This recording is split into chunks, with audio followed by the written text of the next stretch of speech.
نحمده ونصلي ونسلم على سيدنا ومولانا محمد رسوله النبي الأمين المكين الحنين الكريم الرؤوف الرحيم. أما بعد، أعوذ بالله من الشيطان الرجيم. بسم الله الرحمن الرحيم. واعبده صدق اللہ مولانا العظیم. محترم مشائخ و علماء کرام، معزز خواتین و حضرات، اللہ رب العزت کا کرم اور احسان ہے کہ آج اس مقدس رات میں پاکستان کے طول و عرض سے اور اطراف و اکناف سے ہزارہا کی تعداد میں آئے ہوئے افراد محض اس کی رضا کے لیے اور اس کی بارگاہ سے مغفرت، بخشش اور لطف و کرم کی خیرات حاصل کرنے کے لیے اکٹھے. اتنا بڑا اجتماع جس میں ہزاروں لاکھوں کی تعداد میں اللہ کے بندے جمع ہوں، میں یقین سے عرض کر سکتا ہوں کہ کچھ بعید نہیں کہ اللہ کے بندوں کے اتنے بڑے اجتماع میں درجنوں کے حساب سے اللہ کے ولی بھی موجود، اور اللہ بہتر جانتا ہے کہ کتنی تعداد میں اس کے مقدس ملائکہ آپ کے ساتھ شریک ہیں. یہ کتنی بابرکت گھڑیاں ہیں، کتنی سعید ساعتیں ہیں رمضان المبارک کی اس مقدس رات کی، جن میں اللہ جل مجدہ نے ہمارے اوپر بے حساب لطف کر رہے ہیں. بے شک اس کی بے شمار رحمتیں اور بے حساب نعمتیں بارش کی طرح اس اجتماع پہ نازل ہو رہی ہیں. معزز حاضرین، اب تک ذکر ہوا اس ہستی کا جس سے اللہ کو محبت ہے. اب ذکر شروع کرتے ہیں اس ہستی کا جس سے حضور کو محبت ہے. اب تک جو محفل نعت ہوئی اس میں اللہ کے محبوب کا ذکر تھا، اللہ کے محبوب کا ذکر تھا. اب یہ میری گفتگو ہے، اسے محبت کے ساتھ سنیں اور محبت کے ساتھ اپنے اندر اتاریں. اب تک ذکر ہوا اللہ کے محبوب کا، آؤ اب ذکر کریں حضور علیہ الصلوۃ والسلام کے محبوب. حضور علیہ الصلوۃ والسلام کا محبوب کون ہے؟ اللہ. حضور کا محبوب کون ہے؟ اللہ ہے، جس کے لیے حضور علیہ الصلوۃ والسلام کی آنکھیں روتی تھی، جس کے لیے حضور علیہ الصلوۃ والسلام کے چشمان مقدس بہتی تھی.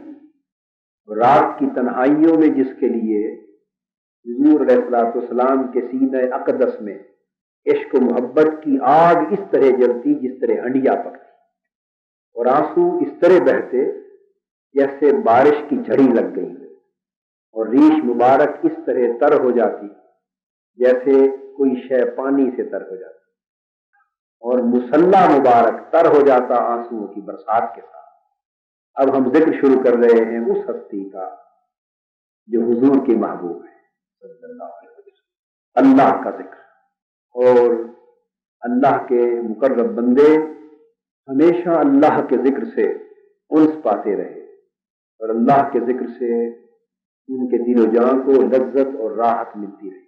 امام احمد بن حنبل رحمۃ اللہ تعالی علیہ، آپ جانتے ہیں اپنے وقت کے بہت بڑے امام تھے، اور فقہ میں اللہ جل مجدہ نے انہیں بہت بڑا درجہ عطا فرمایا. شریعت کے امت مسلمہ کے مسلم امام وہ امام احمد بن حنبل رحمۃ اللہ تعالی علیہ. بغداد کا شہر ہے، اور بغداد کے شہر کے گلی کوچوں میں ایک شخص ننگے پاؤں پھرا کرتا ہے، ننگے پاؤں پھرتا ہے، جوتے پہنے بغیر ایک شخص بغداد کی گلیوں میں چلتا پھرتا ہے. لوگ اسے ننگے پاؤں دیکھ کر خدا جانے کیا سمجھتے، اور ظاہر علم پہ گھمنڈ کرنے والے اپنے غرور، تکبر اور تمکنت میں اسے حقارت کی نگاہ سے دیکھتے.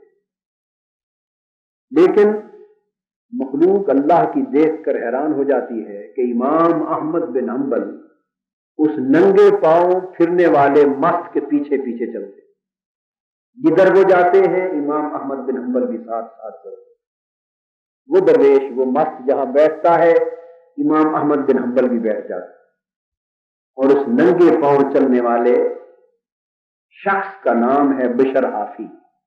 کیا نام ہے؟ بشر حافی رحمت اللہ تعالی علیہ، اور وہ ہے عاشق الہی، وہ ہے عاشق الہی۔ اور اس نے توبہ کس طرح کی؟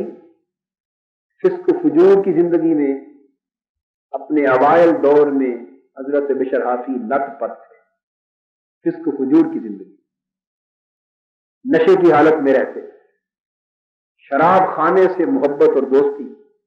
ایک روز اسی نشے کی کیفیت میں گلی سے گزر رہے، ابھی وہ فقط بشر ہے، حافی نہیں بنا، حافی کہتے ہیں ننگے پاؤں چلنے والا، گلی سے گزر رہا ہے، اچانک نشے کی حالت میں نظر پڑی ایک کاغذ پر جو زمین پہ پڑا تھا، اسے دیکھا تو اس کاغذ پر لکھا ہوا ہے اللہ، اللہ کا نام لکھا۔ انہوں نے اٹھا کے چوم لیا اور اسے عطر لگایا، اللہ کے نام والے کاغذ کو چوما، عطر لگایا اور سنبھال کے ادب کے ساتھ اوپر رکھا۔ رات کو سوئے، خواب میں اللہ کی زیارت ہو،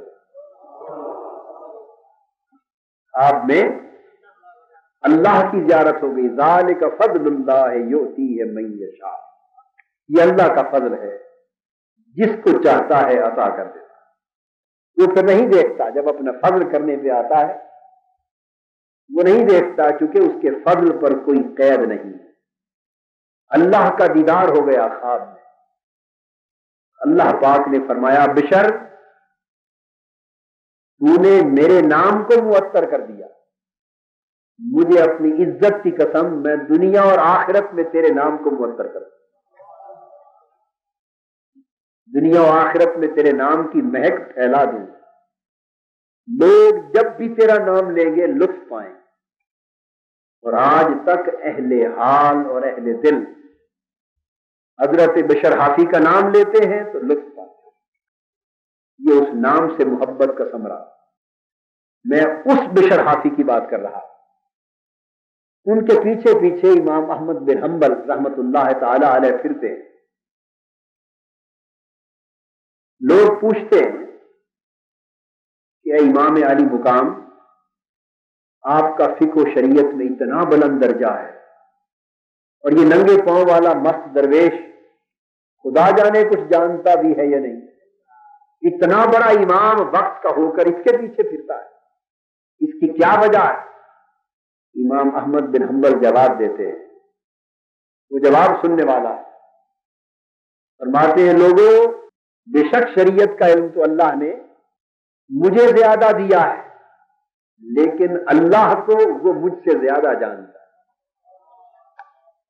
اللہ کو وہ مجھ سے زیادہ پہچانتا ہے، اس لیے جب کبھی مجھے فرصت ملتی اور وہ بھی فارغ ملتے میں چپکے سے ان کے پاس بیٹھ جاتا ہوں اور عرض کرتا ہوں حضرت کچھ اللہ کی باتیں سنا، کچھ اللہ کی باتیں سنا، یعنی اہل محبت اللہ کی بات سن کر ایک لذت پاتے۔ تو آج ہم بھی کچھ اللہ کی باتیں کر رہے ہیں، یہ تقریر نہیں ہے، ہم اللہ کی کچھ باتیں کرنا چاہتے ہیں، شاید انہی باتوں سے کچھ حصہ اس لذت کا ہمیں بھی مل جائے، کچھ حصہ اس کیف کا، اس سرور کا ہمیں بھی مل جائے جس سے اس نے اپنے بندوں کو سرشار کر رکھا۔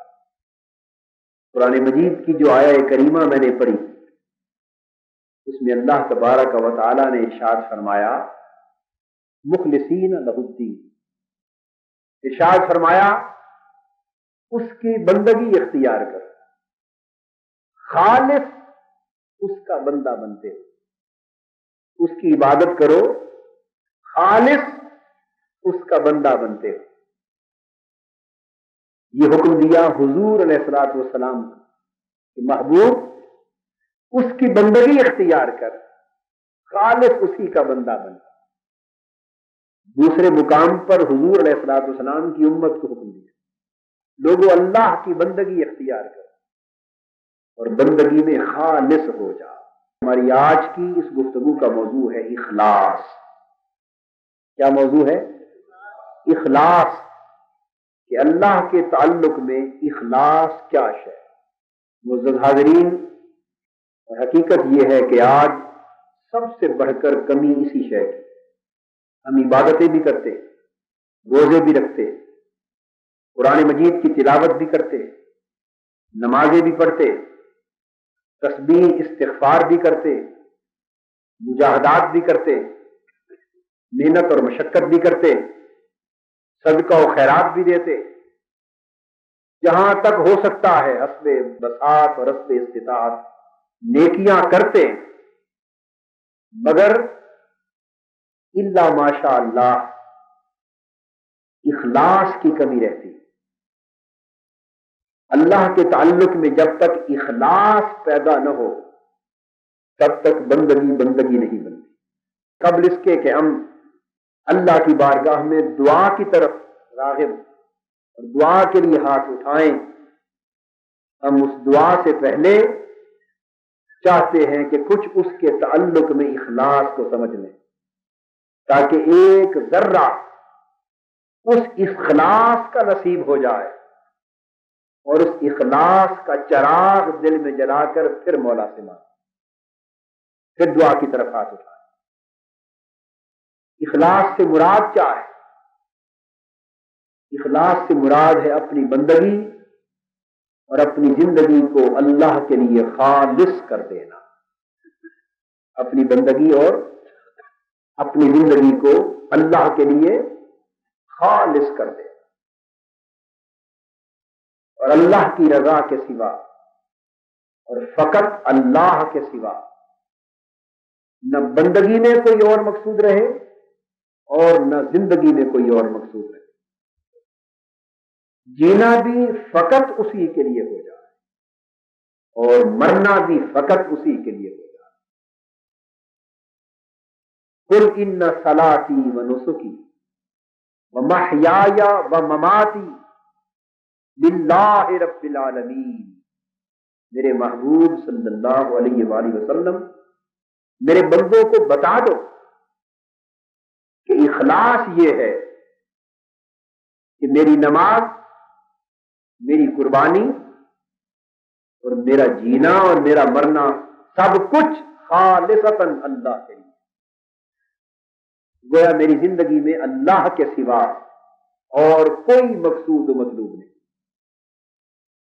زندگی اور بندگی کو من کل الوجوہ، ہر اعتبار سے فقط اللہ کے لیے خالص کر دینا، اس کو اخلاص کہتے ہیں۔ اب اخلاص کی علامت کیا ہے اور اس اخلاص کی تعریف کیا ہے؟ اس کی علامت اور اس کی تعریف میں ایک صاحب اخلاص ہی کی زبان سے عرض کرتا ہوں۔ ہم کیا بیان کر سکتے ہیں جنہیں اخلاص کی غرض کی بھی خبر نہیں۔ ایک صاحب اخلاص اللہ کے مخلص بندوں میں سے ایک بندہ جس کا نام ہے حضرت ذوالنون مصری رضی اللہ تعالی عنہ، وہ اخلاص کی تعریف کرتے ہیں۔ حضرت ذوالنون مصری رضی اللہ تعالی عنہ اخلاص کی تعریف بیان کرتے ہیں اور اخلاص کی علامتیں بیان کرتے ہیں۔ ذوالنون مصری ہیں کون؟ جن کی زبان سے ہم اخلاص کی تعریف سن رہے ہیں، یہ اس درجے کے بزرگ ہیں اور اللہ سے تعلق میں ان کے اخلاص کا عالم یہ ہے کہ جب تک یہ حیات رہے، زندہ رہے، ان کا طریقہ ملامتی تھا۔ صوفیاء کا ایک گروہ ہے ملامتیہ، اس طریق پر چلتے اور اہل مصر کے لوگ ان کے مرتبہ، ان کے درجہ اور ان کے مقام ولایت سے عام طور پر آگاہ نہ تھے. لوگ ان پر طعنہ زنی کرتے، برا بھلا کہتے، ان کی ادب تعظیم اور تکریم بجا نہ لاتے. ان کے مقام سے بہت کم لوگ واقف، ان کی زندگی تک لوگ مغالطے میں مبتلا رہے، برا بھلا کہتے رہے، تاکہ حضرت ذوالنون مصری کا وصال ہو گیا. جب حضرت ذوالنون مصری رضی اللہ تعالیٰ عنہ کا انتقال ہوا جس رات، اس وقت تک تو لوگوں کو ان کے مقام کی خبر نہ تھی. اس وقت تک لوگوں کو ان کے مقام کی خبر نہ تھی. لیکن جس رات ان کا وصال ہوا، اسی شب بیک وقت مصر کے شہر کے 70 افراد کو حضور علیہ الصلوۃ والسلام کی زیارت، آقا دو جہاں صلی اللہ علیہ وآلہ وسلم تشریف لائے. اسی رات 70 افراد نے حضور علیہ السلام کو آتے دیکھا، زیارت سے شرف یاب ہوئے اور پوچھا آقا. ہر ایک نے سوال کیا آقا کہاں تشریف لائے ہیں؟ حضور نے فرمایا کہ اللہ کا دوست ذوالنون فوت ہو گیا ہے، اس کے استقبال کے لیے آیا. اللہ کا دوست ذوالنون فوت ہو گیا ہے، اس کے استقبال کے لیے آیا. جب 70 افراد نے یک وقت سنا کہ حضور ذوالنون کے استقبال کے لیے آئے ہیں، ان کی آنکھیں کھل گئیں. صبح اٹھے اور توبہ کرتے ہوئے حضرت ذوالنون کے مکان پر پہنچے. وہ وصال فرما چکے اور بھاگے اب ان کا جسد اطہر دیکھنے کے لیے. جب حضرت ذوالنون کی پیشانی پر نگاہ پڑی تو اللہ نے نور کے ساتھ یہ کلمات ان کی پیشانی پر لکھ دیے تھے کہ ھذا حبیب اللہ و مات فی حب اللہ. لوگوں ذوالنون خدا کا محبوب تھا اور اس کی موت بھی خدا کی محبت میں ہو گئی. خدا کا دوست تھا، خدا کی دوستی سے زندہ رہا، خدا کی دوستی میں چل رہا. حضور داتا گنج بخش علی حجویری رضی اللہ تعالیٰ عنہ فرماتے جب ان کا جنازہ اٹھا تو گرد و نواح سے خدا جانے کہاں کہاں سے فضاؤں کے پرندے جمع ہو گئے.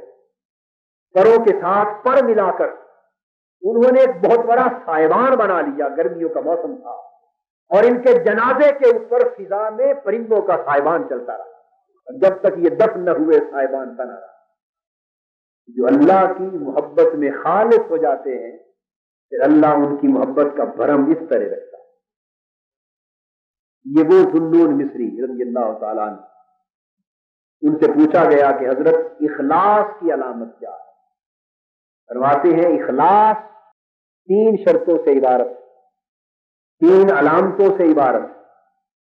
3 چیزیں کسی شخص میں پیدا ہو جائیں تو پھر کہا جائے گا کہ اسے اخلاص نصیب ہو گیا، یہ مخلص ہو گیا. پہلی شرط کیا ہے؟ اخلاص کی پہلی شرط یہ ہے کہ اس بندے کے لیے اس کی تعریف اور اس کی مذمت برابر ہو جائے. مخلص کی پہلی علامت یہ کہ دنیا اس کی تعریف کرے یا اس کو گالی دے، اس کے لیے تعریف اور مذمت دونوں یکساں ہو جائے. نہ تعریف سے دل خوش ہو اور نہ مذمت سے دل مغموم رنجیدہ. جہاں ذم و مدح دونوں یکساں ہو جائیں، یہ پہلی علامت ہے اخلاص. اور دوسری شرط یہ کہ وہ بندہ عمل کرے اور عمل کو بھول جائے. ساری رات اگر عبادت کرتا، عمر بھر روزے رکھتا رہے، مجاہدوں کے سمندروں میں غوطہ زنی کرتا رہے، اللہ کی عبادت میں کوئی کسر نہ اٹھا رکھے، جتنا عمل بھی کرے بس عمل کرے اور بھول جائے. اس کی نگاہ اس کے عمل پر نہ پڑے، اس کی نگاہ اس کے عمل پر نہ پڑے، عمل بھول جائے. دوسری علامت. اور تیسری شرط یہ ہے کہ جو بھی عمل کرے اس کا آخرت میں بھی کسی اجر کا طلبگار نہ. جو عمل کرے آخرت میں بھی کسی اجر کی خواہش نہ کرے. اللہ دینے والا ہے، وہ بے شک دے گا، اس کا انکار نہیں، لیکن جو بھی عمل کرے اس پر آرزو آخرت میں بھی کسی اجر کی نہ کرے، کوئی خواہش نہ کرے اخروی نعمت کی بھی. جس شخص میں یہ تین علامتیں جمع ہو جائیں اس کو مخلص کہتے ہیں. کیا کہتے ہیں؟ مخلص. وہ صاحب اخلاص. تو جب آخرت کے اجر کی طلب خواہش بھی چھوڑ دی، عمل پر نگاہ بھی چھوڑ دی، اور مدح و ذم بھی یکساں ہو گئی، اس کا مطلب یہ ہوا کہ اس شخص نے جو کچھ بھی کیا فقط اپنے مولا کے لیے، نہ دنیا کے لیے کیا نہ آخرت کے لیے، فقط اللہ کی رضا کے لیے، اللہ کی خوشنودی کے لیے، اللہ کے قرب اور اس کی وصال کے لیے کیا. تو جب انسان اپنی زندگی کا ہر عمل، ہر محنت، ہر مشقت اور ہر کام، ہر سعی اور ہر کاوش دنیا اور آخرت کے بھی اجر سے بے نیاز ہو کر صرف اور صرف اللہ کے لیے کرتا ہے، وہ شخص صاحب اخلاص گردانا جاتا ہے. اب اسے اس بات سے بھی غرض نہیں رہتی کہ میرا یہ عمل مقبول ہو کر اخروی اجر اور ثواب کا باعث ہوگا یا نہ ہوگا، مجھے جنت کے اعلیٰ درجات ملیں گے یا نہ ملیں گے، دوزخ کے عذاب سے میرا بچاؤ ہوگا یا نہ ہوگا. اسے نہ دوزخ کے عذاب سے غرض رہتی ہے، نہ جنت کے باغات سے غرض رہتی ہے، نہ دنیا کی عزت و جاہ سے غرض رہتی ہے، نہ دنیا کے مال و دولت کی کثرت سے غرض رہتی ہے، نہ دنیا کی ذم و مدح سے غرض رہتی ہے، نہ آخرت کی نعمتوں سے غرض رہتی ہے. اس کی ساری غرضیں، اس کی ساری نسبتیں، اس کی ساری طلبیں، اس کی ساری خواہشیں، اس کی ساری آرزویں دنیا سے بھی منقطع ہو جاتی ہیں، آخرت کے خیال سے بھی منقطع ہو جاتی ہے. اسے خیال رہتا ہے تو فقط اللہ کا رہتا ہے، اسے طلب رہتی ہے تو فقط مولا کی رہتی ہے، اسے آرزو رہتی ہے تو فقط مولا کے چہرے کی مسکراہٹ کی رہتی ہے. وہ حریص ہوتا ہے تو فقط اس کے مکھڑے کا حریص ہوتا ہے، وہ روتا ہے تو اسی کے لیے، وہ ہنستا ہے تو اسی کے لیے، وہ سوتا ہے تو اسی کے لیے، وہ جاگتا ہے تو اسی کے لیے، وہ سجدہ کرتا ہے اسی کے لیے، اسی سے اسی کو مانگتا ہے، جاتا ہے اسی کی طرف، آتا ہے اسی کی طرف سے، مرتا ہے اسی کے لیے اور مارتا ہے اسی کے لیے.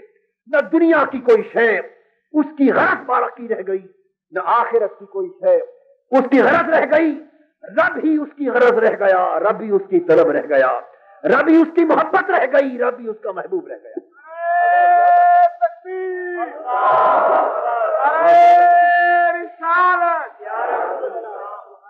جب انسان اللہ کے سوا ہر شے سے بے نیاز ہو جائے، اس کا دل ہر شے سے خالی ہو جائے، اور اس کے دل کی ہوائیں، اس کے دل کی فضائیں فقط اللہ کے تصور سے معمور ہو، اس کے دل کی وادیوں میں فقط اللہ کے نام کی مہکیں پھیل رہی ہوں، اس کے دل کی ہواؤں میں فقط اللہ کی محبت کی خوشبوئیں نظر آ رہی ہوں، وہ جب بھی من میں چاہے سوائے رب کی محبت کی کچھ نظر نہ آئے، اور جدھر نگاہ اٹھائے سوائے رب کی طلب کے کوئی شے مقصود نہ ہو، اس کی آنکھوں کو کوئی شے للچا نہ سکے، اس کے دل کو کوئی شے چکا نہ سکے، اس کے تن اور من کو کوئی شے راغب نہ کر سکے. رحمت ہو تو فقط اللہ کی، محبت ہو تو فقط اللہ کی، غرض ہو تو فقط اللہ کی، محبت ہو تو فقط اللہ کی، حاجت ہو تو فقط اللہ کی، آرزو ہو فقط اللہ کی، اور سب کچھ اس کا جب اللہ ہی اللہ ہو جائے وہ شخص اللہ کی نگاہ میں اس کا مخلص بندہ کہلاتا ہے. اب میں اخلاص کے درجوں کے بیان سے پہلے اس کی دو مثالیں دے دوں تاکہ بات ذہن نشین ہو جائے. ایک مثال تو بڑی عام آپ نے سن رکھی، میں نے بھی کئی بار بیان کی، لیکن مثال بڑی پتے کی، اس لیے دہرا رہا. حضرت بابا فرید الدین گنج شکر رحمۃ اللہ علیہ بیان کرتے ہیں اپنی کتاب اسرار الاولیاء، ان کا حوالہ اس لیے دیا کہ آپ یہ نہ کہیں میری نسبت کہ انہوں نے لیلا مجنو کی مثال دی. یہ حضرت بابا فرید الدین گنج شکر دے رہے ہیں، اخلاص کا مفہوم سمجھاتے کہ اخلاص کیا ہے. فرماتے ہیں کہ حکایت یوں ہے کہ لیلا بیمار ہو گئی، پھر اس کی صحت یابی ہوئی، اس نے اپنی صحت یابی پر شکرانے کے لیے کھانا پکایا، صدقہ و خیرات کرنا چاہا، اور اعلان کر دیا شہر کے لوگوں کو کہ فقراء، مساکین، سائل، حاجت مند آئیں اور لیلا سے کھانا لے جائیں، صحت یابی کے شکرانے کا کھانا۔ قطار لگ گئی، ہر کوئی اپنا اپنا کاسا، اپنا اپنا پیالہ لے کر آ گیا۔ مجنو کو پتا چلا کہ لیلا صحت یاب ہو گئی، وہ بھی کاسا گدائی لے کر آ گیا، قطار میں لگ گئے، ہر کوئی آتا گیا، لیلا اس کا کاسا بھرتی گئی، ہر ایک کو حصہ ملتا گیا، ہر کوئی کاسے میں خیرات لے کے جاتا گیا۔ چلتے چلتے مجنو کی باری آئی۔ مجنو نے جو اپنا کاسا آگے کیا، لیلا نے دیکھا کہ یہ تو مجنو ہے، اس نے ہاتھ مارا اوندا اور بجائے خیرات دینے کے مجنو کا کاسا توڑ دیا۔ مجنو نے اپنے کاسے کے ٹوٹے ہوئے ٹکڑے اٹھائے اور وارفتگی میں، وجد کے عالم میں ناچنے لگا، ساتھ رقص کرنے لگا، ساتھ خوش ہونے لگا۔ لوگوں نے کہا مجنو تم پاگل ہو گئے، بڑی بزم میں تیری بے عزتی ہو گئی، ہر ایک کو خیرات ملی، تجھے خیرات بھی نہ ملی۔ چلو خیرات نہ ملتی ایک بات تھی، ساتھ تیرا کاسا بھی توڑ دیا، تو بجائے رونے کے، شرمندہ ہونے کے ابھی ہنستے اور ناچتے ہو۔ مجنو نے کہا ناداں میں نہیں، ناداں تم۔ ناچتا خوش ہو کر اس لیے ہوں کہ نادانوں کسی اور کا کاسا توڑا ہوتا، یہ جو ہر ایک کو خیرات ملی اور میرا کاسا توڑا، اس سے پتہ چلتا ہے کہ اسے مجنو کی پہچان تو ہے، اس نے پہچانا تو ہے نا کہ مجنو یہی ہے۔ بس محبت کرنے والوں کے لیے محبوب کا یہی پہچان لینا کا، انہیں خیرات سے غرض نہیں، دے یا نہ دے یہ اس کا کام، دے یا نہ دے یہ اس کا کام ہے، میرے تعلق کا تقاضا تو اتنا ہے کہ بس پہچان تو لیا۔ یہ اخلاص ہے تعلق میں۔ تعلق میں کیا ہے؟ اخلاص۔ حضرت فرید الدین گنج شکر رحمۃ اللہ علیہ ساتھ ہی ایک اور واقعہ بیان کرتے، بنی اسرائیل کی امت میں ایک بزرگ تھے، عبادت گزار، انہوں نے 70 برس اللہ کی عبادت کی، اور اس زمانے کے جو نبی تھے ان کو اللہ رب العزت نے وحی فرمائی، فرمایا اپنے نبی کو جا کہ اس جگہ میرا ایک بندہ 70 برس سے میری عبادت کر رہا ہے، اس کو جا کر میرا یہ پیغام دے دے کہ اے بندے تو نے 70 برس سے میری عبادت کی ہے، سن لے ہم تیری عبادت کو رد کرتے، تیری عبادت ہم نے قبول نہیں کی، یہ پیغام دے۔ اللہ کے وہ برگزیدہ نبی آئے، اس جگہ پر پہنچے، اس عبادت گزار کو دیکھا اور اس کے قریب آ کر کہا کہ ایک افسوسناک خبر ہے۔ متوجہ ہوئے کہ کیا خبر؟ فرمانے لگے کہ اللہ جل مجدہ نے یہ پیغام بھیجا ہے تیری طرف کہ تو نے 70 برس سے میری عبادت کی ہے اور میں تیری عبادت کو قبول نہیں کرتا۔ یہ بات سن کر وہ عبادت گزار اٹھا اور خوشی کے مارے ناچنے لگا، ہنسنے لگا، وجد میں آ گیا۔ اللہ کے نبی پوچھتے ہیں کہ اللہ کے بندے، بجائے اس کے کہ تو روتا، پریشان ہوتا اور عاجزی کرتا اللہ کی بارگاہ میں روتا دھوتا، تو الٹا یہ خبر سن کے ناچنے لگا، خوش ہو گیا؟ اس نے جواب دیا، وہ جواب اخلاص کے مفہوم کو سمجھا دے۔ اس نے کہا میں بندہ ہوں، میرا کام اس کی بندگی کرتے رہنا ہے، قبول کرے یا نہ کرے یہ اس کا کام ہے، اس سے مجھے غرض نہیں، قبول کرے یا نہ کرے یہ اس کا کام، اس سے مجھے کوئی غرض نہیں، میں تو فقط اس پر ناچتا ہوں کہ میں اس کے شمار میں تو آ گیا۔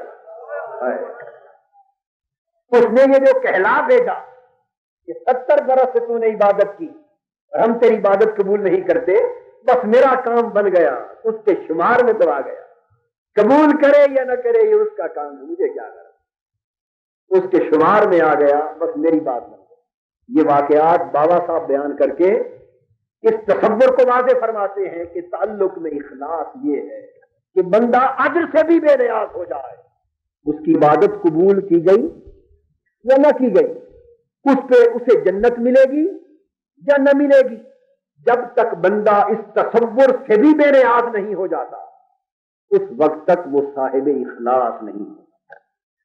گویا اخلاص کا معنی یہ ہوا کہ جنت تک کا بھی لالچ دل میں نہ رہے, کوئی لالچ دل میں نہ رہے, تب بندہ صاحب اخلاص ہوتا ہے. عزیز محترم, اخلاص کا یہ معنی سمجھ لینے کے بعد اب یہ بات ذہن نشین فرما لیجئے کہ اخلاص کی چند قسمیں, اخلاص کی چند قسمیں. ایک ہے نیت کا اخلاص, دوسری قسم ہے عمل اور مجاہدے کا اخلاص, تیسری قسم ہے معرفت اور مشاہدے کا اخلاص, اور چوتھی قسم ہے توحید کا اخلاص. نیت کا اخلاص یہ کہ بندے کی نیت فقط اللہ کے لیے خالص ہوتا ہے اور اس کی نیت میں اللہ کے سوا کسی اور تصور کی کوئی گنجائش نہ رہے. یہ جو اخلاص کی نیت, اس کو سمجھنا ہے تو حضرت رابعہ بصریہ رضی اللہ تعالی عنہا کہ اس عمل کو سامنے رکھیے کہ ایک دن وہ اپنے ایک ہاتھ میں پانی لے کر ایک ہاتھ میں آگ لے کر حضرت رابعہ بصری جا رہی ہے. کسی نے پوچھا, مائی صاحبہ آج عجیب جلال کی کیفیت ہے اور عجب سما ہے, ایک ہاتھ میں آگ ایک ہاتھ میں پانی, آج ارادہ کیا ہے؟ حضرت مائی رابعہ بصری رضی اللہ تعالی عنہ اتنی بڑی عارفہ ہو گئی, اتنی بڑی عابدہ زاہدہ عارفہ کاملہ ہو گئی کہ خود حضرت خواجہ حسن بصری رضی اللہ تعالی عنہ ان کی مجلس سے اکتساب فیض کرنے ان کے گھر جاتے, اور بسا اوقات کئی وقت ان کے گھر جا کر عبادت کرتے اور ان سے مسائل توحید سمجھتے اور ان کے بیان معرفت سے اکتساب فیض کرتے. پوچھا کہ حضرت مائی صاحبہ آج کیا بات ہے, آگ اور پانی لے کے جا رہی ہیں؟ آپ نے فرمایا اس لیے جا رہی ہوں, ایک ہاتھ میں پانی ایک ہاتھ میں آگ لے کر, کہ دل چاہتا ہے کہ آج پانی سے دوزخ کو بجھا دوں اور آگ سے جنت کو جلا دوں. میری آنکھیں دیکھتی ہیں کہ کچھ لوگ اللہ کی عبادت دوزخ کے ڈر سے کرتے, کچھ لوگ اللہ کی عبادت جنت کے لالچ میں کرتے. دل چاہتا ہے کہ جنت کو جلا دیا جائے تاکہ جنت کے لالچ میں عبادت کرنے والے بھی عبادت کرے تو فقط اللہ کے لیے کرے, اور دوزخ کی آگ کو بجھا دوں تاکہ دوزخ کے ڈر سے عبادت کرنے والے بھی اب اللہ کی عبادت کریں, فقط اللہ کی. تو جب عبادت میں بندگی میں نیت صرف اور صرف اللہ کے لیے خالص ہو جاتی, دنیا کی طلب تو درکنار, میں عرض کر رہا ہوں کہ آخرت کی واہ کا بھی حرص اور لالچ اور اس کی بھی آرزو مقصود کے طور پہ سامنے نہیں رہ جاتی, اس وقت وہ بندہ اپنی نیت میں مخلص ہوتا ہے. پھر ایسی نیت میں برکت پڑتی, ایسی نیت سے ہونے والا عمل اللہ کی بارگاہ میں بلند کیا جاتا, ایسی نیت والے کو اللہ کی بارگاہ میں مقربیت عطا کی جاتی, اللہ کی بارگاہ میں محبوبیت عطا کی جاتی, اس کے وجود کو مبارک کیا جاتا, اس کے قدم کو بابرکت کیا جاتا, اس کی زبان کو تاثیر دی جاتی, اس کی نگاہ کو پراثر کیا جاتا, اس کی صحبتوں کو پرفیض کیا جاتا, اس کے ماحول کو منور کیا جاتا, اور اس کے وجود کی برکت سے اطراف و کناف کی ظلمتوں کو چھانٹا جاتا.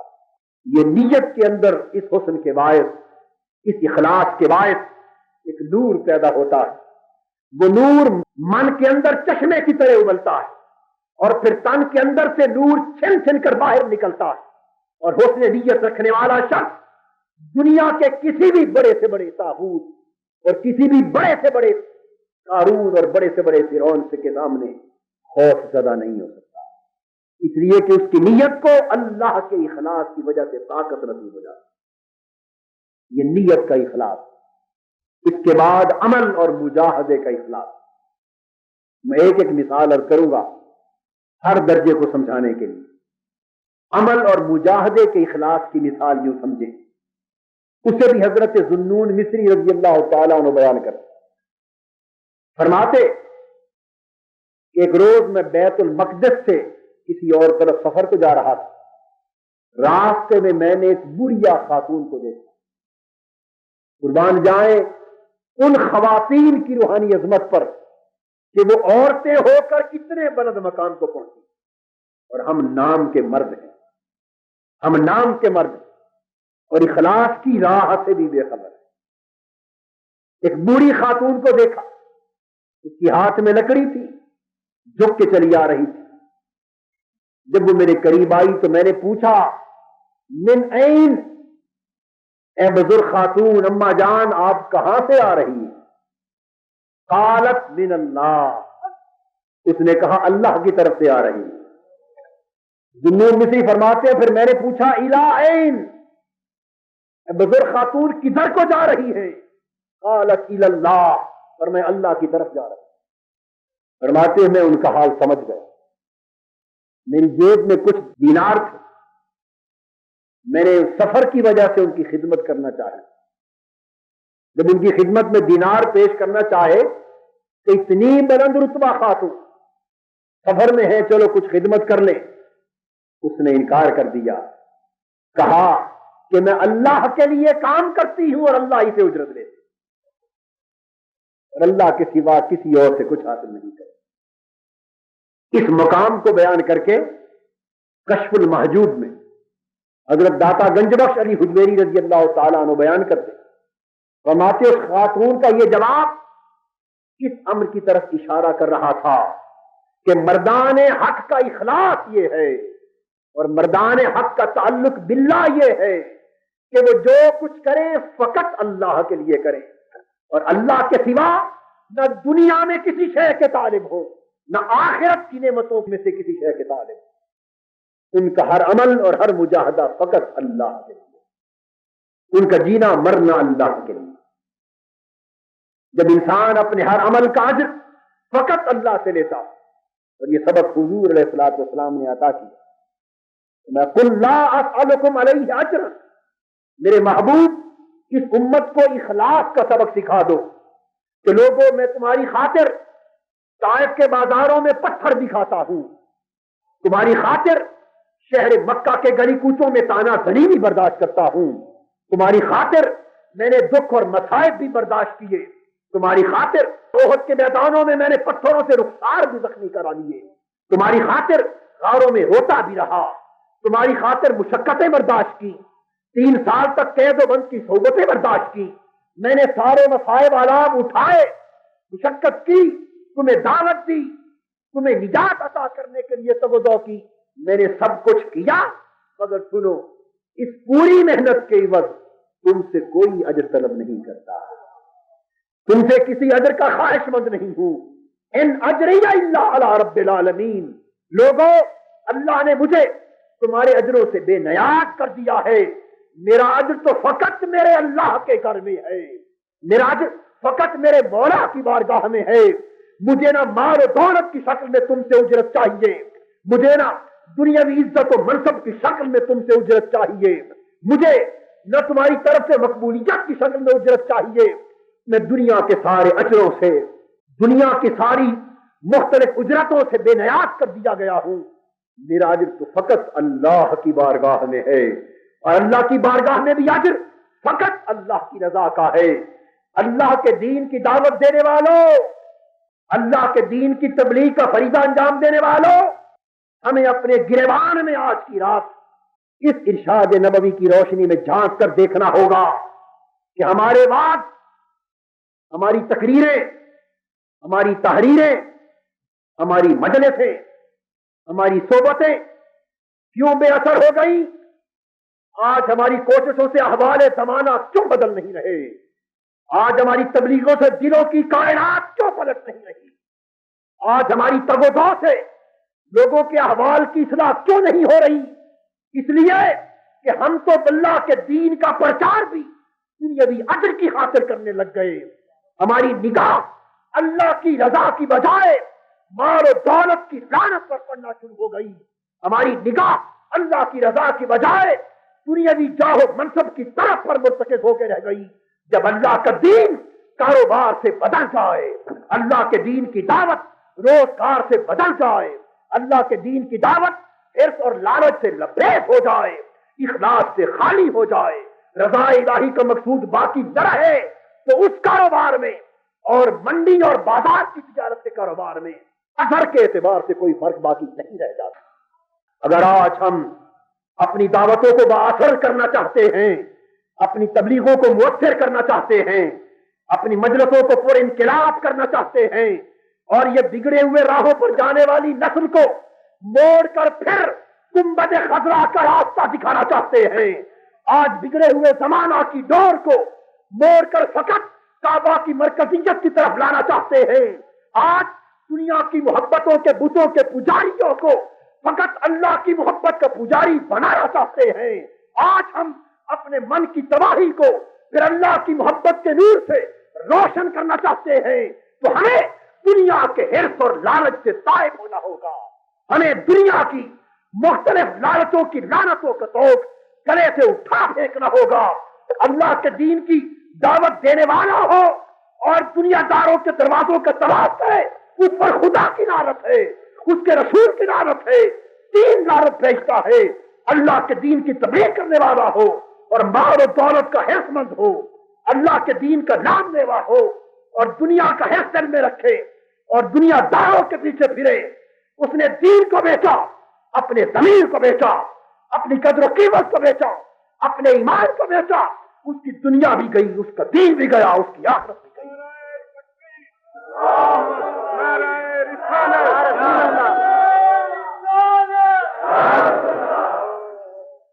آج تمہاری بگڑی ہوئی تقدیریں پھر سنبھل سکتی ہیں، تمہارے بگڑے ہوئے احوال پھر بدل سکتے ہیں، تمہاری ڈوبتی ہوئی کشتی پھر تیر سکتی ہے، اس گرداب کے بمر سے نکل کے پھر ساحل تک پہنچ سکتے ہو، اگر اس دنیا کو ملجا و ماوا سمجھنے کی بجائے فقط اللہ کو ملجا و ماوا سمجھ لو، ٹھکرا دو دنیا کی محبتوں کے لالچوں کو، ٹھکرا دو دنیا کے حرص اور لالچ کو، یہ سب کچھ فانی ہے، سب کچھ یہی رہ جانے والا ہے۔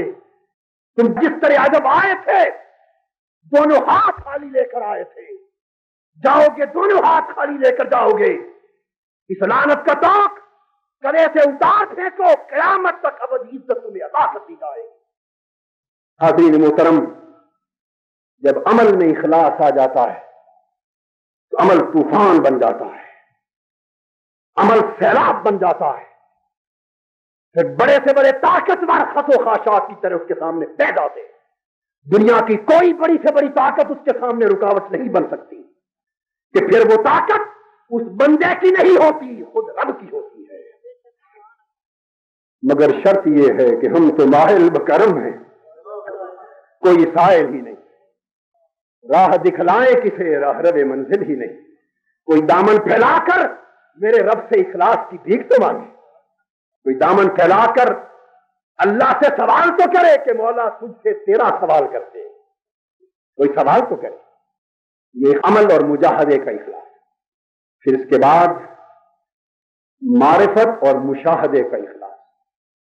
اہل اللہ جب اپنے عمل کو پاک کر لیتے پھر وہ معرفت میں مخلص ہوتے، پھر ان کے مشاہدے میں بھی اخلاص آ جاتا ہے، اور جب مشاہدے میں اخلاص آتا ہے، حضور داتا گنج بخش فرماتے ہیں کہ نادانو اگر یہ سمجھ نہ آئے تو یہ سبق کم سے کم زلیخا سے سیکھو کہ مشاہدے کا اخلاص کیا ہے۔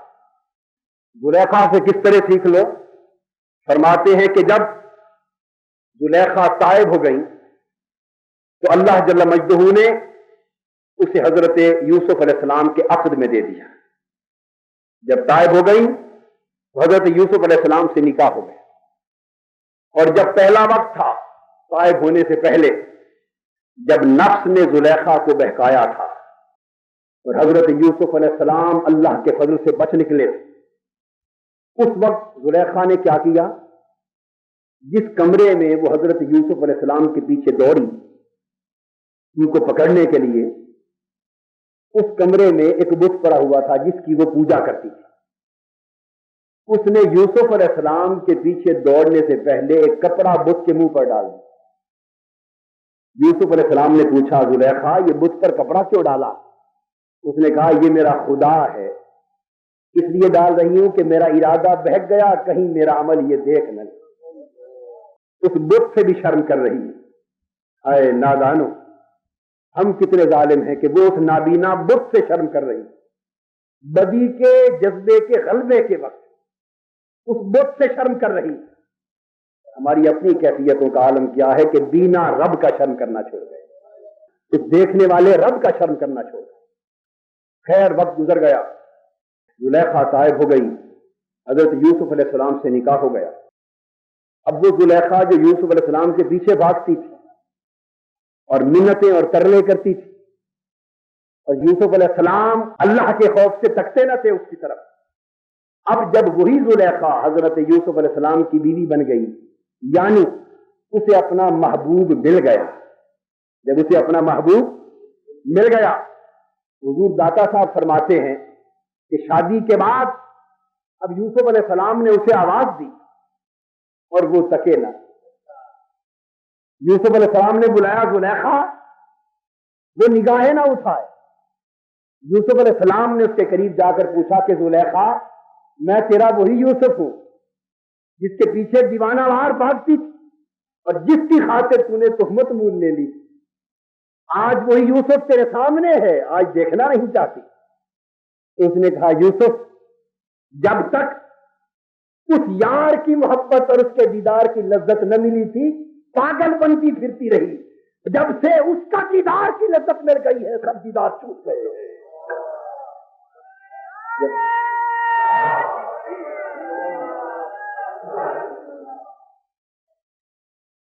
جب سے اس محبوب حقیقی کے دیدار کی لذت مل گئی، جب سے اس کے تعلق اور اس کی محبت کی شیرینی مل گئی ہے، اور جب سے اس کے پیار کی حلاوت نصیب ہو گئی ہے، باقی سب پیار چھوڑ گئے۔ اب نگاہ کسی اور طرف اٹھنے کا نام کہتے ہیں، یہ مشاہدے کا اخلاص۔ جب ایک محبوب کا چہرہ نگاہ میں آ جائے سب چہرے پھول جاتے، پھر اور کچھ یاد نہیں رہتا۔ جب ایک محبت کا چراغ دل میں جل جائے سب محبتوں کے چراغ بجھ جاتے۔ اس چراغ کو جلانے کی کوشش کرو۔ آج کی رات یہی پیغام دے رہی ہے کہ لوگوں، ہم آئے تھے دلوں کے ظلمت کدے لے کر، دلوں کی تاریکیاں لے کر، کم سے کم ایسا تو ہو کہ آنسو اس چراغ محبت الہی کا تیل بن جائے، اور جائیں تو اس محبت کے چراغ دلوں میں جل جائے، اور دنیا کی جھوٹی محبتوں کے چراغ بجھ چکے۔ یہ مشاہدے کا اخلاص۔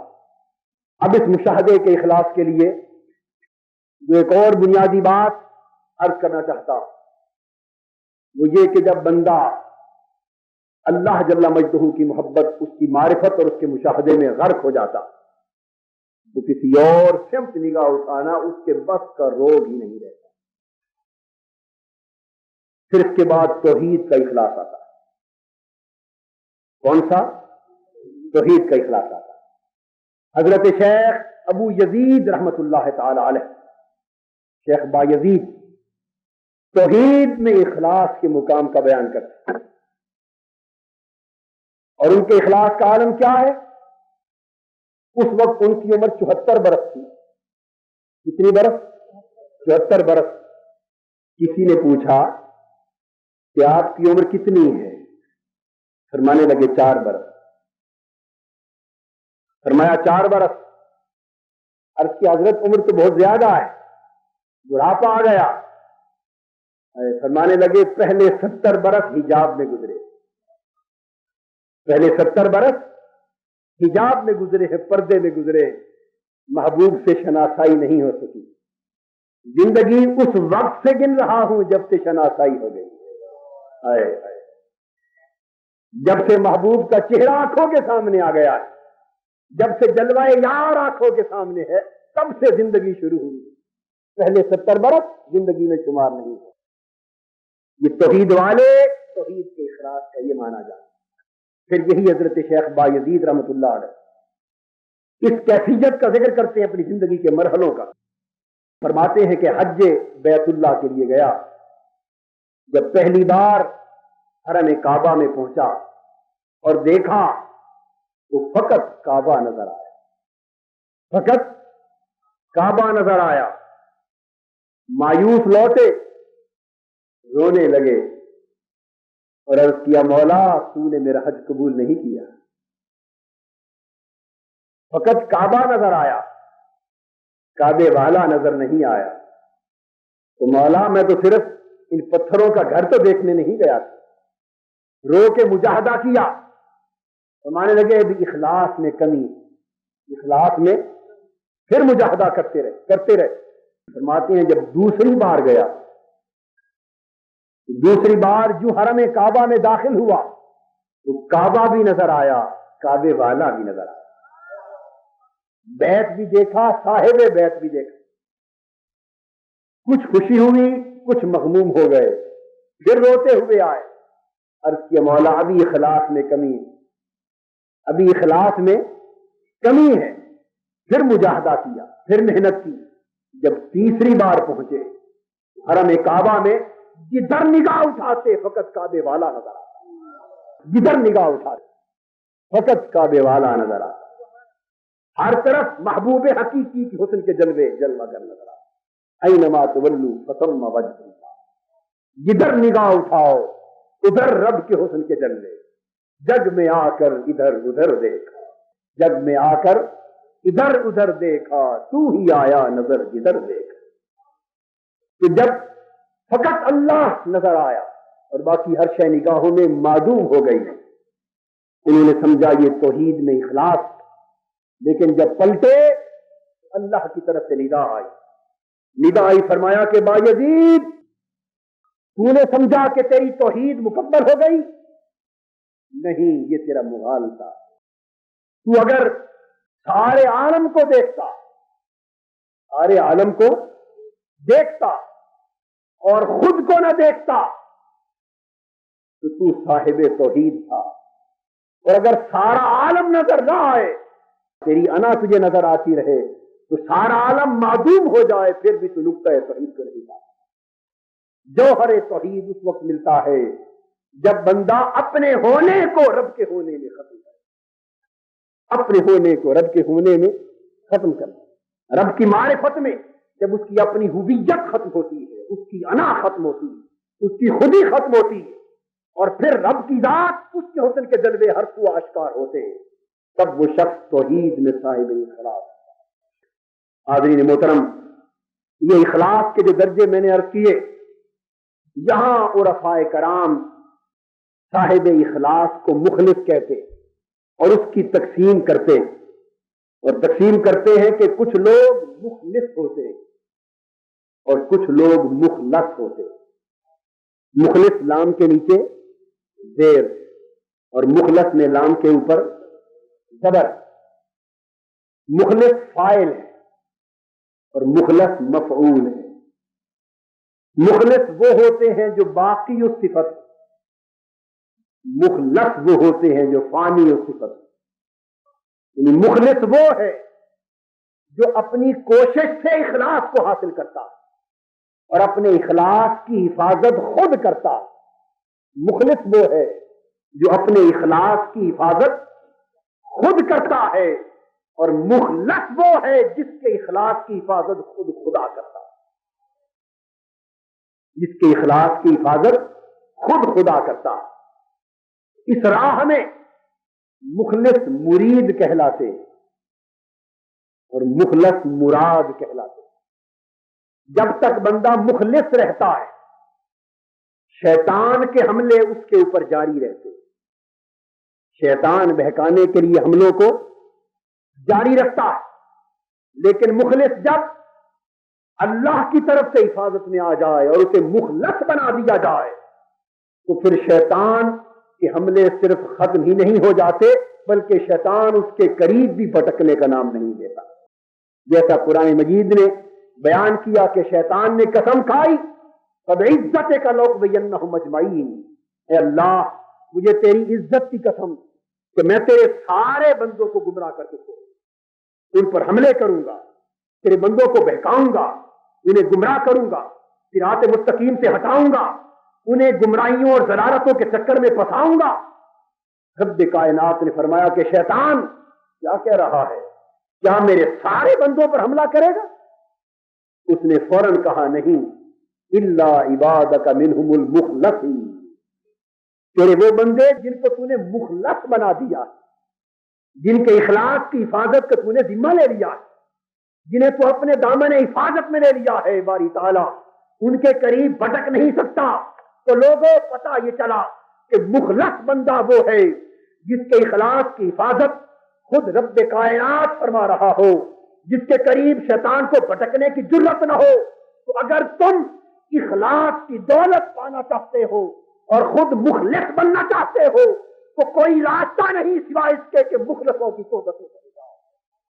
جو بندے مخلص ہیں ان کی صحبت میں جاؤ گے تو صحبت میں جا کر تمہیں اخلاص کی خیرات نصیب ہو جائے اور تم بھی شیطان کے حملوں سے بچ جاؤ۔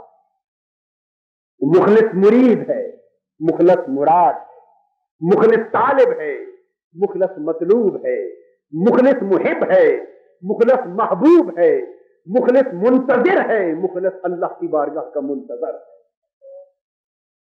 اور یہ رتبہ مخلص اور مخلص کا اولیاء میں بھی ہے، یہی رتبے کا فرق انبیاء میں بھی۔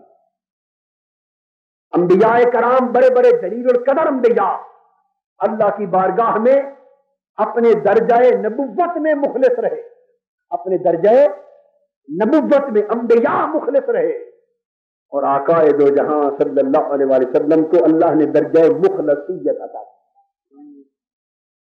اس لیے باقی انبیاء بڑے بڑے اولو العزم رسل مخلص ہونے کی بنا پر اللہ کی بارگاہ کے مرید تھے اور تاجدار کائنات شرف مخلصیت پا کر خدا کی بارگاہ کی مراد۔ باقی انبیاء اپنے درجہ نبوت میں اللہ کے طالب تھے اور حضور درجہ نبوت میں اللہ کے مطلوب تھے۔ باقی انبیاء اپنے درجہ نبوت میں اللہ کے منتظر تھے، حضور اپنے درجہ نبوت میں اللہ کی بارگاہ کے منتظر تھے۔ یہ فرق قرآن مجید میں بڑا واضح طور پر بیان کر دیا گیا۔ یہی وجہ ہے کہ جو مرید تھے حضرت موسیٰ علیہ السلام، جو مرید تھے وہ اللہ کی بارگاہ میں التجا کرتے ہیں رب اشرح لی صدری۔ کیا التجا کرتے ہیں؟ رب اشرح لی صدری، میرے اللہ میرے لیے میرا سینہ کھول دے۔ جو پیغمبر مرید ہے اللہ کی بارگاہ وہ التجا کر رہا ہے، استدعا کر رہا ہے رب اشرح لی صدری، میرے اللہ میرے لیے میرا سینہ کھول دے۔ مرید سینہ کھولنے کی التجا کر رہا ہے اور آقا دو جہاں جو مراد الہی ہے اسے رب خود فرما رہا ہے الم نشرح لک صدرک۔ محبوب وہ سینہ کھولنے کی التجا کرتے رہے، ہم خود تیری خاطر تیرا سینہ کھول دیتے۔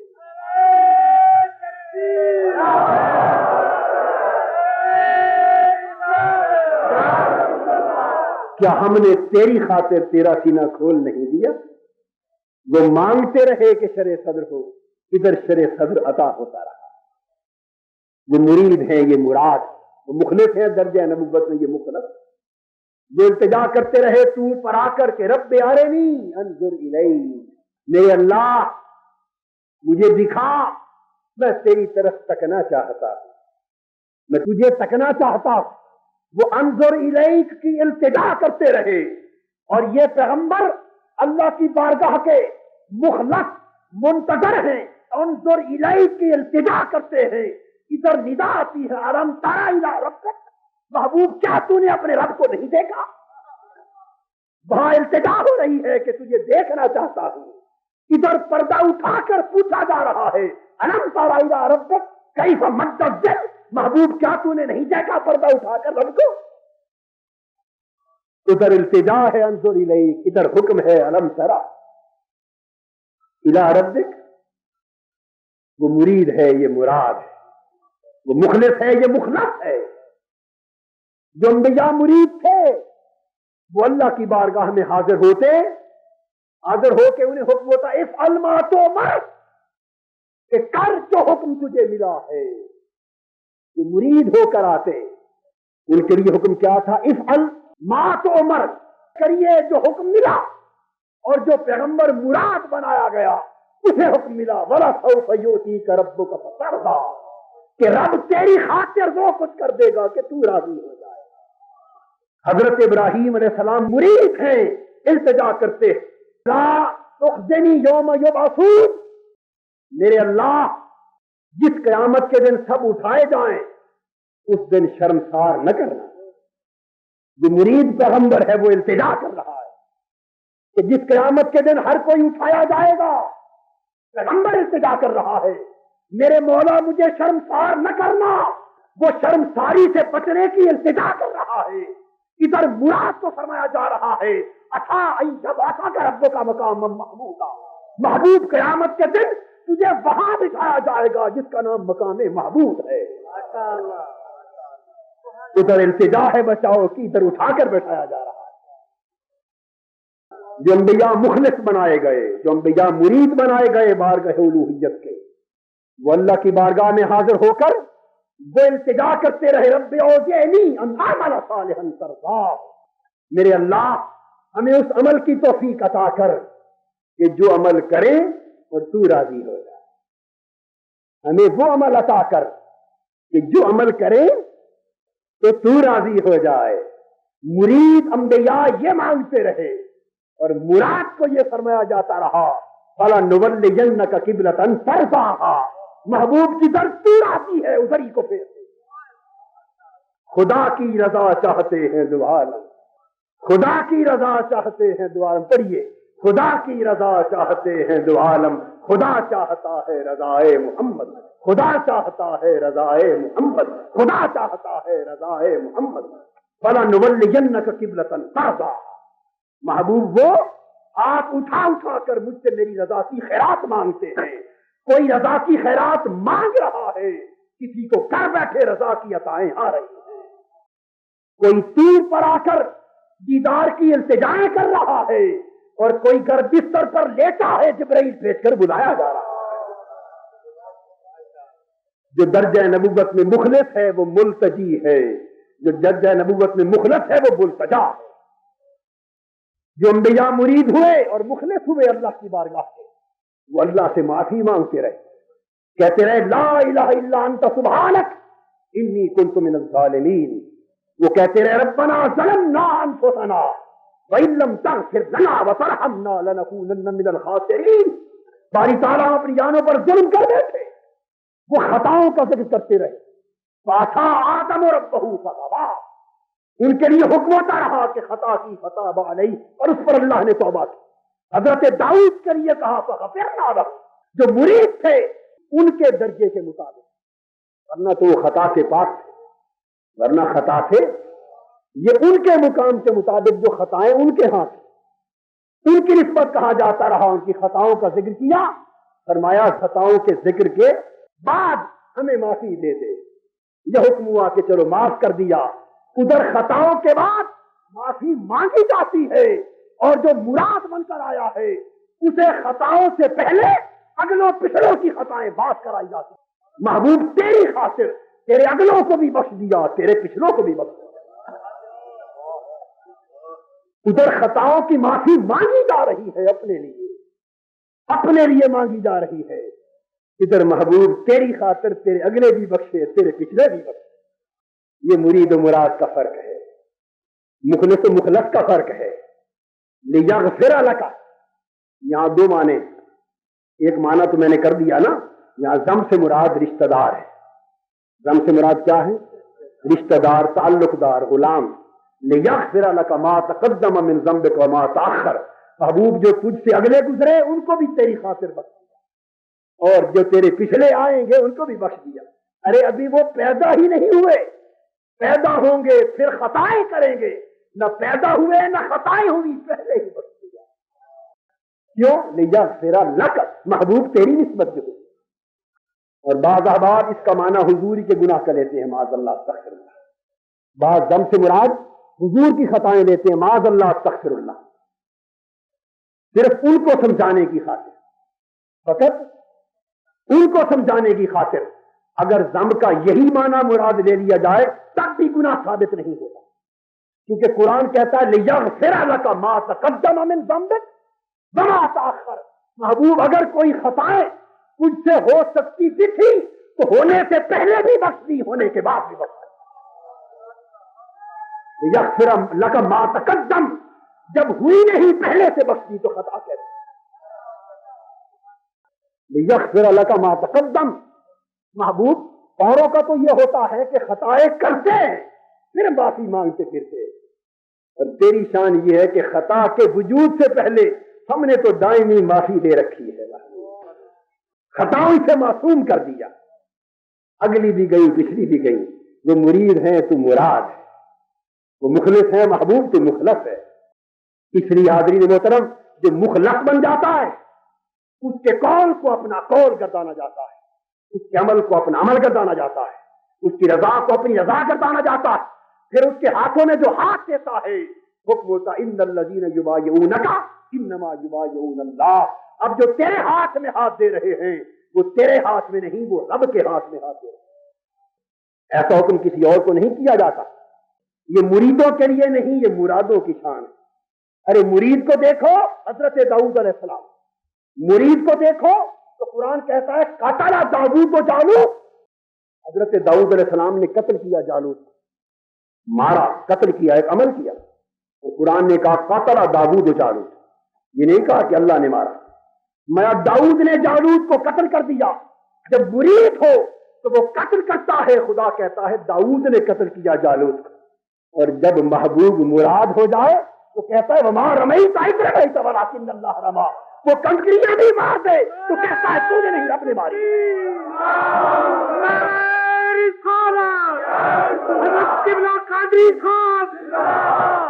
دوستو جب کوئی مرید ہو تو قتل بھی کر دے تو قتل اسی کا رہتا ہے، اور مراد ہو جائے تو کنکریاں مار دے تو رب کہتا ہے محبوب تو نے نہیں ماری، رب نے ماری۔ کہ کوئی یہ نہ کہہ دے کہ محمد نے ماری صلی اللہ علیہ وسلم، کوئی کنکریاں مارنا بھی تیری طرف منسوب نہ کر دے، کوئی یہ نہ کہہ دے کہ رحمت للعالمین ہو کر کنکریاں مارتا ہے، کوئی اتنی بات بھی نہ کہہ دے نہیں، ہاتھ تیرا تھا، مارنے والا تیرا رب، وہ مرید تھا تو مراد ہے۔ تو دوستو اخلاص کا درجہ جو جو بڑھتا چلا جائے بندہ اللہ کی بارگاہ کا مراد ہوتا چلا جاتا ہے، اور حضور کی امت کے لیے مراد ہونا بہت آسان ہے، حضور کی امت کے لیے مراد ہونا بہت آسان ہے، کیونکہ لیغفر لک ما تقدم من ذنبک، حضور کی خاطر بہت کچھ کر دیا گیا ہے۔ ما کان اللہ لیعذبہم وانت فیہم، ارے عذاب کے مستحق ہوں تو محبوب تیری وجہ سے مجھے حیا آتی ہے، میں تیری امت کو عذاب نہیں دیتا، تیری وجہ سے حیا آتی، تیری امت کو عذاب نہیں دیتا۔ تو حضور کی خاطر بہت کرم نوازیاں ہو گئیں، بس لوگوں اب تو ضرورت ہے کہ چولیاں اٹھا لو، اب ضرورت ہے کہ دامن پھیلا دو، اخلاص کے ساتھ پکارو، گنبد خضرا سے تعلق قائم کر لو، نالین پاک محمد مصطفیٰ صلی اللہ علیہ وسلم پر اپنی جبینیں جھکا دو، بس اس دامن کو تھام لو، اس گھر کے ہو کے دیکھو، پھر دیکھو کہ رحمتوں کا نزول کس طرح ہوتا ہے۔ اللہ کی عزت کی قسم، اس مراد سے جب تعلق پیدا کر لو گے تمہیں بھی اللہ کی بارگاہ میں مراد بنا دیا جائے گا۔ اللہ جل مجدہ ہمیں اپنی بارگاہ سے اخلاص سے کامل کی دولت عطا فرمائے۔ وما علینا الا البلاغ۔